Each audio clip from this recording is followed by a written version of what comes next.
the streaming world of what he believes to be of quality. But there is, unseen by most, an episodic horror-based TV show. A show that still holds up. A show called Tales from the Darkside.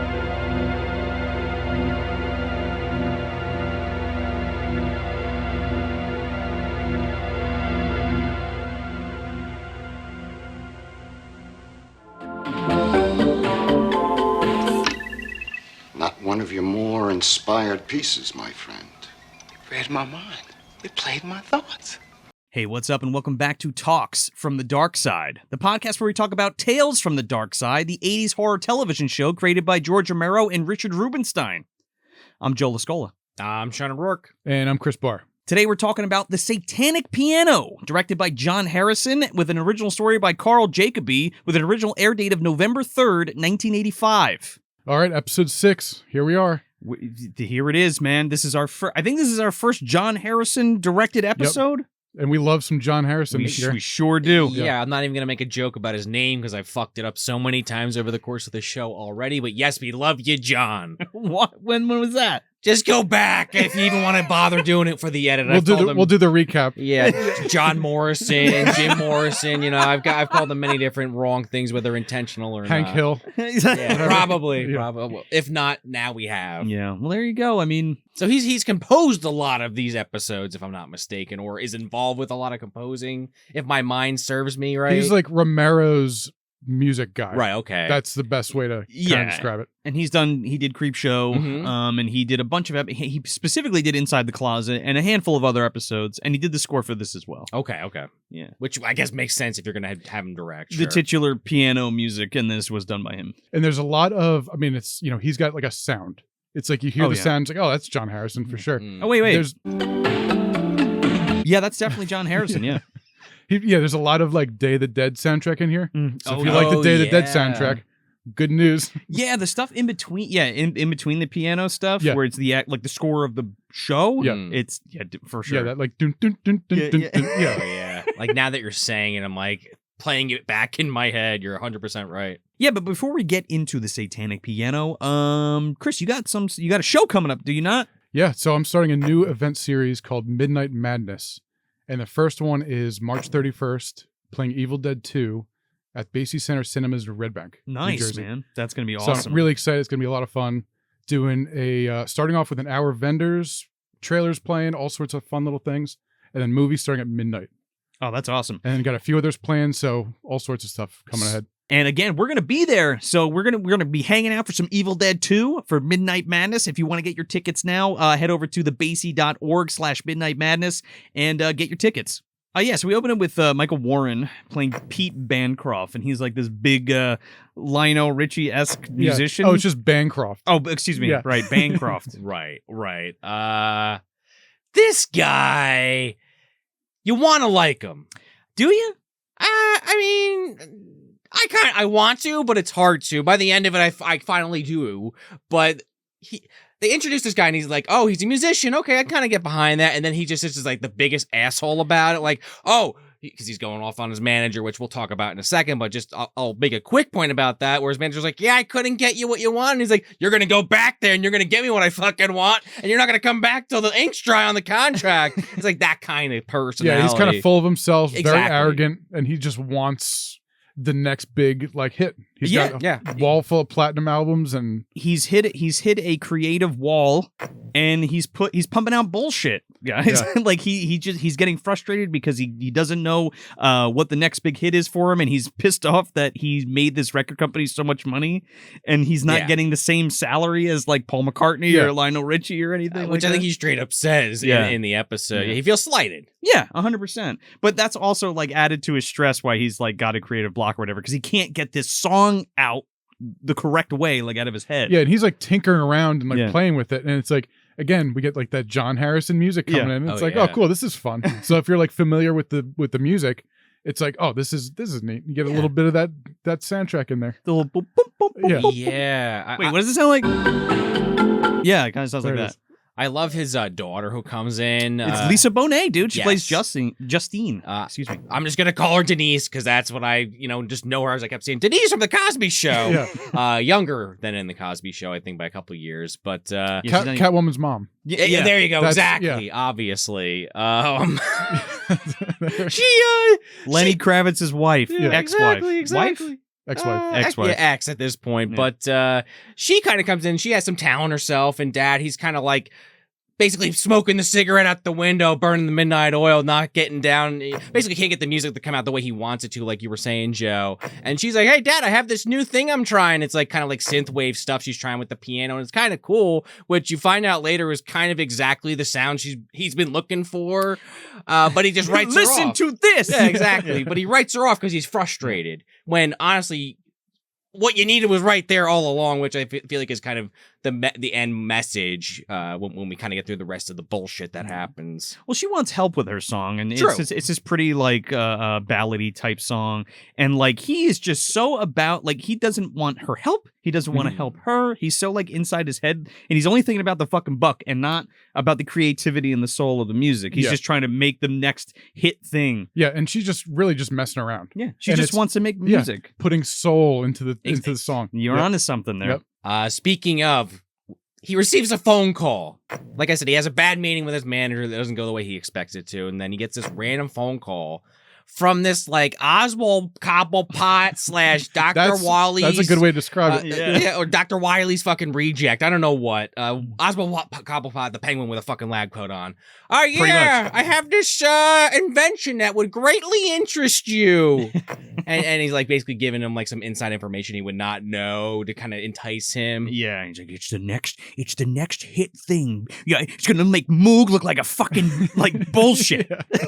Although one thing we did forget to mention, we know who the character is based on like a previous scene. His name's Wilson Farber, by the way. Right, where this guy has like a red like satin like cloth over we him. get to that a little bit later. Oh, I thought it was before that. It's not. No. So he's like, you gotta see this instrument. You can't tell anybody about it. Come down to fucking 666 Hickory Street or whatever, and we're gonna listen to it, baby. So before he leaves, his agent comes in, Tony. And he's like, hey baby, let me tell you something. Like, the music company just doesn't like the new songs. They think they're all shit, and they kind of are. Yeah, not your most inspired piece there, Bancroft. Very generic, very like, yeah, you could have figured this out in your sleep. Like, what are you doing? Yeah. Just sort of like sleepwalking through it, like riding off his success and just kind of being like lazy about it. Yeah, maybe he's losing touch. Yeah. Walking on the ceiling. Yeah. Exactly. Yeah. Well, yeah, that's when the manager tells him that they're not going to pay him what he wants, and they're just going to give him the same fee as last time. And that's when he's like rattling off, I don't want to be paid the same as McCartney. I want to be paid more than that. Which also, like, this guy is in a fucking like penthouse, by the way. It's a pretty nice New York penthouse. City. Pretty well He's off. doing pretty well. Yeah. Like, maybe enjoy the finer things in life, like spending time with your daughter. Right. Even though you fucking your album went platinum last year. Give me a break. Yeah, he's got the gold records on the wall. It's not like he's like eating porridge or something like that. So Bancroft goes down to Farber's place. Warehouse, Warehouse? apartment, whatever Yeah. this place is. There's like Dungeon. There's like Evil lab. There's like a keypad on the door to get in. It's all musical notes. That was kind of cool. Yeah. So he goes in and he's like, got all this magic shit. And he's like, well, people think my taste is a little eclectic. He's like, well, music and magic, they go together with your fucking foot in a jar on the thing. Yeah, there's all sorts of weird stuff in the background here. There's like an owl with like a cross around it, a crucifix around its neck. And this guy's like, okay, here we go. Here's the magic piano, the satanic piano TM. Look at this thing. And I was like, the fuck? This is just a synthesizer. I got every new one on the market. Yeah. He's like, no, you don't understand. Think about the song that you were writing and see what happens. Right, and it just starts playing. And then he's like, no. And it shows like the piano, like this. It sounds like the piano that he was playing before. He's like, no. The way you want it to sound. Yeah, so he like focuses, closes his eyes, and Yeah. then the song comes back. Yeah. Right, but exactly how he pictured it inside his mind's eye, which he couldn't figure out before. Yeah. And like the guy's even like, yeah, you've been having trouble trying to get that idea out of your head in that moment of inspiration and getting to the keyboard in time, and you lose it in between. Which I mean, a lot of artists probably they know that feeling, but it's like very pertinent to the reason why he agrees to take this thing, and he's like, yeah, you know what? I need no payment at all. But we can figure something out later once you find that it's useful to you. He's like, are you sure? Yeah, once you make that fucking sweet, sweet music, baby, then we can talk. You're gonna put Farber's fucking name on the map. Ignore that 666 on there. Just pretend that's not there. Don't even worry about This glowing fucking Horus X screen that pops up later. Put your hands on it, Lionel Richie. Touch me. Touch me, Bancroft. Make music with me, Bancroft. Yeah, so this guy Farber's just up to something. You already know he's scheming. Yeah, he's He's like, oh, I don't need payment. Don't worry about it. Yeah. just take it. Let's shake on it. Let's make a deal. With the devil? Question mark.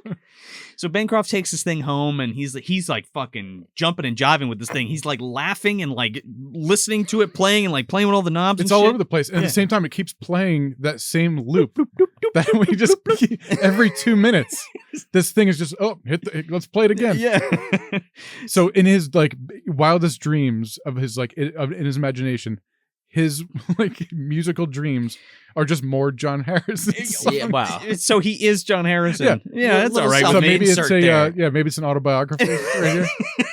Also, like the thing itself, it's like we got to talk about that, where it's just like it's like a clear, like an upright piano. Right. Yeah. That's like It's kinda cool translucent looking. with like just wires running through it. And when Chris says upright piano, not like not like a ragtime upright piano, Yeah. like it's a fucking grand piano on its face. With a little, with keyboard, with the little, keys in the front.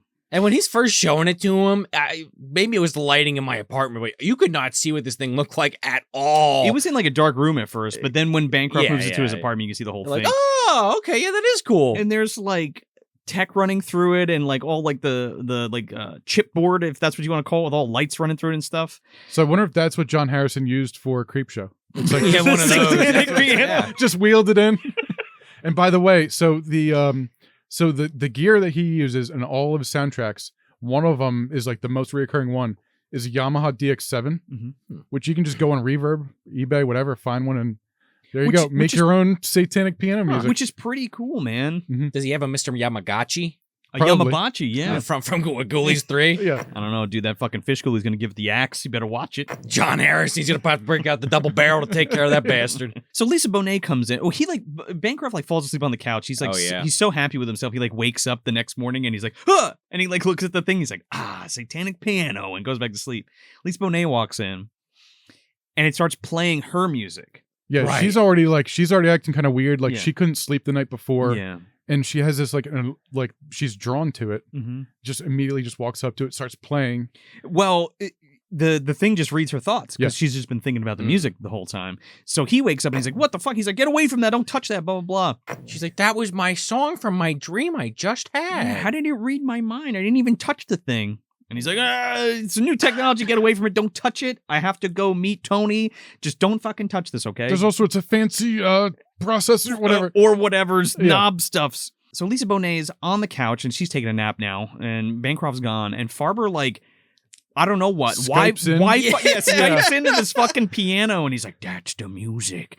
That's the one." Okay. It wasn't him. It was was- her. It wasn't Bancroft. It was his daughter. Because he hears the Bancroft music at first. the and Bancroft. whatever. That's what it is. Yeah. He starts tearing up a little, but it doesn't quite click for him. And then when that music comes on from the daughter, he's like, oh, like the gushers start pouring. Well, that's She's the one. that's when the fucking Horus X screen comes Yeah. up. Well, that's when they finally pan out and you see a fucking dead body like on a freaking gurney, and he's like, yeah, this is the one. The last one didn't work out. So like I guess this guy is like part of some like musically themed satanic cult, but he's the only member. We find out. We get there. Oh yeah, it's coming right up. So Bancroft comes back with Tony, and Lisa Bonet is gone.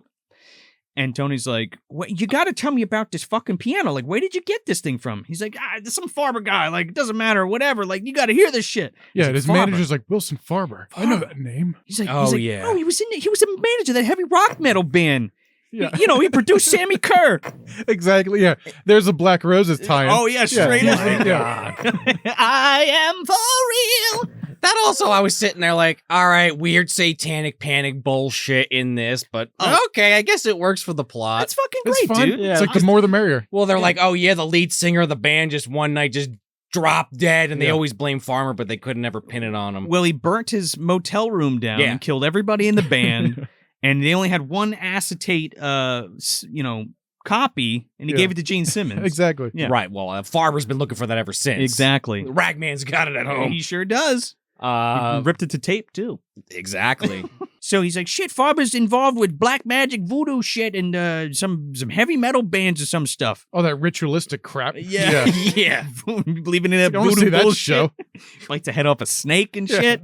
So Bancroft's like, oh my God, Lisa Bonet's at the Farber guy's place. He took her with the piano. I was convinced that she was sucked into this thing before we find out what actually happened. And I was like, well, you're not getting her back. She's inside the fucking piano. Almost. It kind of goes there a little bit as we find out, but no, she's just strapped to the same gurney that other body was previously when he charges in. And he's like, oh my God, what are you doing, Denise from Cosby's Show? And that's the actual line. And then, then Farber comes in. He's like, yeah, she was actually the perfect one. It wasn't you. Like he's still not getting it. So let me break it down for you. The machine takes the soul out of your daughter because she's got the music in her, like that new Radical song. Yeah, there's like a big exposition dump, but it's like, keep up here, because if you miss it, you're going to have no idea what's going on. The piano sucks your musical soul out. The literal soul like of Ariel. music. Oh, yeah, kind of.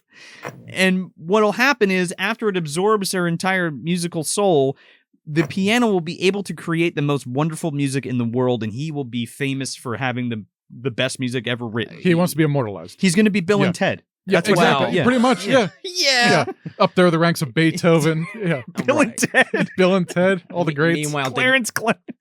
Meanwhile, Denise is stuck in there in a machine like Job and fucking Horus X, and they're what are they chit-chatting over the web or something? Dude, I guess. Having a support group with each other? Either way, that goddamn song is still playing. Yeah. It's a #1 hit all over the world. Yeah, now it is. Bancroft tries to stop the machine, and he like shoves his hand in the Horus X screen, and his fucking hand like burns to like shit. melts to the bone. It's pretty cool. Which at first I was like, wow, valiant effort, like throwing his career away to try to save his daughter, but it does nothing. And then when like he realizes, oh, I know what to actually do, because like you hear her song being pulled in, representing her soul, and he starts like really focusing, almost like a Professor X kind of thing, like holding his head and everything, and his music starts taking over, and then Farber's like, no, not you. It's don't pretty play cool. that song again. Yeah, Wait. Okay. I think it's a cool scene, and it kind of brings us to this climax where then his song takes over, but in the process, I guess the machine overloads and starts exploding. Yeah, I thought that was cool though, how like he literally had to put the shitty song in to stop the piano. A 404 His bad song's good for something. His bad song's good for saving his daughter. It was like a full 404 meltdown when it heard that. Dude, it's great. He like Farber's in front of it like, no, you can't do this. No, like for like 30 seconds while this thing's like sparkling, kind of exploding, massive explosion. Oh, meanwhile, the song just keeps playing, doubling on top of each other. It's like, this is too much. Bancroft picks up Lisa Bonet and walks off screen, and this fucking thing explodes with Farber like in front of him. That's what I'm saying. Yeah. It completely vaporizes. Like, the shot of Bancroft running away with Lisa, it's like, it looks like one of those like, stunts gone wrong. Yeah. Because it's like he's in frame with the explosion, and it just looks like way too close. Way too close. And he just like falls down with her too. So it's like, all right, cool. You got the shot though. Looks good. All right. Thanks, John. So he gets up with his mangled hand, and his daughter's like, oh my God, your hand, Dad. How are we going to eat? Don't worry. You're the future. You're only like 15, but we're putting you to work. Come on, let's make some music. And they run upstairs. I thought that was a sweet thing. No, I'm making a joke out of it. It was very sweet. No, I thought it was a sweet thing because it was like, he finally realized that like, oh, he should get the help of his daughter. Yeah. And to kind of move into the new sound or whatever, you know what I mean? What's the line he says? He says, oh, don't worry. It's all about the music now. Yeah. Yeah. Is that what he says? Yeah, he got like his soul back. Yeah. I forget exactly what he says, but it's something like you're going to be the hands or you're the music now. I think it's something like that he says. And also like right before here too, it's like there's a special focus on that musical lock again. Mm-hmm. Oh yeah. Where they're running out and he's like, oh, the musical lock. And, and the code, I think it's like FEEBEE. So it's like, it's Farber almost. Is that the like the lock, I guess? I don't know. I don't know. He's a musical genius, okay? And it's like, this is like, I mean, there's like all sorts of little like, it's like, yeah, that's cute. It's like having a little musical Yeah, lock. it's fine. Like, yeah, It's whatever. fine. Satanic music guy Yeah. for some reason. Why not? Well, he's a magician who practices the black arts, but he's also a technological genius. I wonder if he uses like Simon Says or Probably. Simon the game to like Yeah. summon fucking He demons. could. He's fucking teaming up with Esteban, dude. That's for sure. I was thinking the same Yeah, thing. and the demon's already in that computer. And then it just kind of wraps up. And again, feel bad that dad just threw his hand away for no reason, but I guess he didn't know any better and he learned a fucking lesson. So, Well, got to sacrifice to learn. You know, sometimes growth is painful. You know? Exactly. So, what do we think of this episode? This one was really good. I thought, I don't know, not one of the best episodes, but I like a lot of the concepts and basically the whole thing with the daughter kind of makes it for me. If the daughter wasn't in this, I feel like this is it doesn't work at all. No, but she adds all the tension and I don't know. I had a good time with this one. It definitely leans more on that sci-fi. We're getting a lot of sci-fi this season so far, but there's a good balance of horror in this also. And again, like the music angle, I like the way they played that. Yeah, I don't know. No, I don't have a ton to really say, but just shot well. That hand looked gnarly as hell when it came out of that like portal thing, and that like again that Dr. Wily fucking penguin dude, whatever you want to refer to him as, the guy with the long hair, The greasy strangler. yeah, exactly. was a very creepy antagonist for this episode. So yeah, definitely like a 4 out of 5 for me. Not one of the best ones, but definitely above average. So it's a good one. It was all right. It's like it wasn't great, wasn't bad. And I feel like I'm saying this for a lot of these episodes, but it's like we're kind of like hitting some of these where it's like they don't do anything that's really over the top or kind of that memorable. But I think the idea of doing like the concept is a good idea, but the execution maybe wasn't kind of all there for me. And I think it was just like it could have done some parts a little bit better, just tighten it up a little bit. Yeah. But the idea of like an episode focused on music, I think, is interesting. And John Harrison directing did what he could, I guess, with the script. And It's also like a time thing too. I feel That like too, there's yeah. only so much time. I think I'm with you. I'm with you guys on that one. It's kind of just middle of the road for me. I like the concept a lot. I wish we got a little bit more of Farber, like what he was doing exactly, because it's all kind of like dumped in right at the end. I mean, you get inklings that he's doing like black magic and stuff. So obviously, the allusions to Satanic Piano are there. Like, what's happening already from the get-go. But,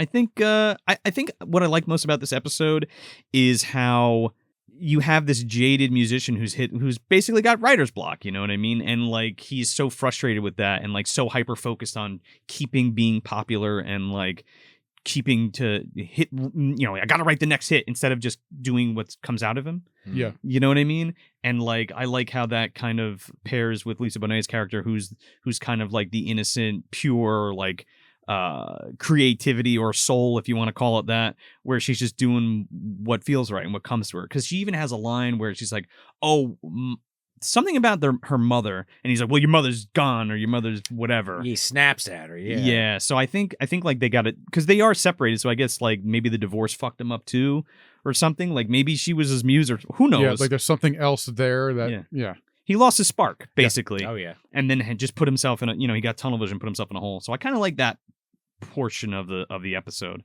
I wish we got more Farber stuff. Like I wish we got more ritual stuff. Yeah. Like him doing stuff with the piano and like imbuing it with Right. the magic. Yeah, seeing like more of what he's up to, Yeah. more of like what his like instead of just that exposition dump. Yeah. Yeah. It's like you said, it's like seeing a little bit more of that. Now here's a question. If this episode had a different title, do you think that would lend itself to be more of like a surprise when all that stuff comes out in the end? I still say that I think they give away the satanic shit earlier. I swear to God, there's a scene with him in a satin like red outfit. I think you're right. He's When, on the when they phone show the call. gurney, at one point. But it's not totally spelled out. I mean, you Yeah. can read between the lines. I mean, the red. What else? This is he guy's doing? up to no good. Yeah. Yeah, in the hood possibly. Yeah. But I don't know. Yeah, that's a good thing to think about though, Chris. Like if you don't know what's satanic going in, maybe if you remove that one scene and then there's like that twist at the end, maybe it might work a little better Right. for you. That's a good thought. Like it was called like the soul of music or something along the lines of that. Like or feel the rhythm or something. I right? don't know. Yeah. Just something else. And you're Yeah. like, oh, well, it's music based. yeah. Also, it's But like what's going on it's here? electronic It's got processors. Yeah. Is it really a piano? Not really. Right. It's like the It's a satanic keyboard, synth, yeah. right? Yeah, and pretty you much. get the alliteration with that, Yeah. so why not call it that? Right. It's got a sequencer. It's got Yeah. what else? You Oh, know, the satanic sequencer. Yeah. There you go. it's like you don't sequence with a piano. And like, Well, that's the whole thing because he's playing on the piano. He's like, cut that. I can't. It's not working for him, and Yeah. that's why he wants to like make the jump Yeah. to the synth shit. to your point though about it like not showing enough of Farber, like I feel like maybe in like a 44-minute show you could maybe get away with that, but yeah, at the tight 22 minutes, yeah, you know, maybe they could have spent a minute here, you know, on Farber instead of something else, but you know, they got to pick and choose where they put their time and money into. But yeah, that would have been kind of cool to see a bit more what he was doing, but maybe they were just like, well, we were going to focus on this other character because he's the more interesting one that we're Kind of in this time slot we have. Yeah, kind of going with like a less is more approach. Yeah. Even with a little bit more Lisa Bonet too, because True. like she's just kind of there until the end where it kind of comes Yeah. full circle. And it's just like there could be a little bit more drama between her and her father. I mean, it's there, but like we could have got a little bit more it's exposition just of like you why he's want- the way he is. Just want a little bit more Yeah. coming out. Yeah. And it's like, it's like there's only so much we can do with this short amount of time. And we are really trying to like, you know, put it under the microscope Yeah. and like, you know, discuss it. And I feel like there's not a whole lot meat on the bone here to talk about. You get breadcrumbs on this one Yeah. a little bit. It's crazy that that we're saying that because like you can glean all that shit, but then like a couple episodes later, which we're going to talk about, another episode that fits so much in to a short runtime, and it's just well paced and well written, and just does it something similar better. Mhm. You know what I mean? And I think another one you're talking about, and It's like crazy, like how much is in that episode, and it's just packed. But we'll get to it, Yep. and I'll bring it up again. Exactly, yeah. And I think that's again, it's like there's only so much here that we could discuss. But that's okay, and not every fucking thing is going to have some cerebral breakdown. Exactly. You know what I mean? Some deeper meaning and Oh, see, ending explained by the satanic piano. Guess what? It's a fucking satanic piano. There's our big reveal. Thanks, everybody. Well, see ya. So yeah, that's it. That's the satanic piano. Before you get out of here, let us know what you think of this episode if you've watched it, and let us know in the comments. And make sure to like and subscribe before you jump out of here. And if you're listening on your favorite podcast app, do us a favor and leave a 5-star review if you're digging the show, because we'd really appreciate it and it helped the show out a lot. But until next time, I'm Joel Escola. I'm Sean O'Rourke. And I'm Chris Barr. Tales from the dark side is always there, waiting for us to watch it, waiting for us to hit play. Until next time, try to find it on DVD and watch along with us.